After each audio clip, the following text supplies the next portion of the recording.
ছিলেন এবং খুব ভালো লাগলো যে মুখ্যমন্ত্রী এই প্রথমবার আমাদের এই উদ্যোগ হলো যে কেওড়াতলা শ্মশানে যেখানে মহাপ্রয়াণ হয়েছিল ওনার মানে এখানে ওনাকে সমাধিস্থ করা হয়েছিল সেই জায়গাটার উপরে একটা বেদি বানিয়ে সেখানে একটি মূর্তি বসানো হয়েছে এবং সেখানে আমরা সবাই মাল্যদান করলাম।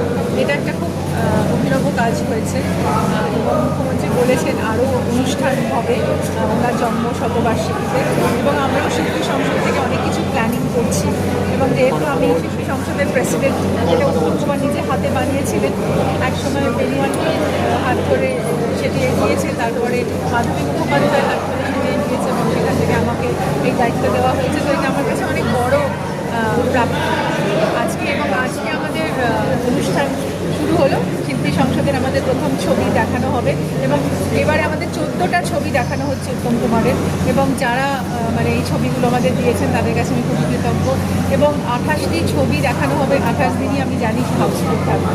তো এই মানুষটির এরকমই একটা ক্যারিজমা যে উনি থেকেও উজ্জ্বল না থেকেও উজ্জ্বল, তাই জন্য ওনার প্রতি আমার অনেক অনেক শ্রদ্ধা। আমি যখন খুব ছোট তখন আমি সেই দিনটা মনে আছে আমার 1980-তে ছেড়ে চলে গেছিলেন এবং আমি দেখেছিলাম যে প্রত্যেকটি ফ্যামিলিতে মনে হয়েছিল একজন তাদের নিজের আত্মীয় হারিয়ে ফেলেছে। তো সেটাও দেখেছি। ওই জন্য ওনার প্রভাব আজ না চিরকালই এবং এভাবেই মানে আমরা যেন ওনাকে এভাবেই স্মরণে রাখতে পারি এবং উনি ওনাকে নিয়ে সকালবেলায় বিশেষ কর্মসূচি হয়েছে যেখানে মুখ্যমন্ত্রী গেছে, তুমিও উপস্থিত ছিলে।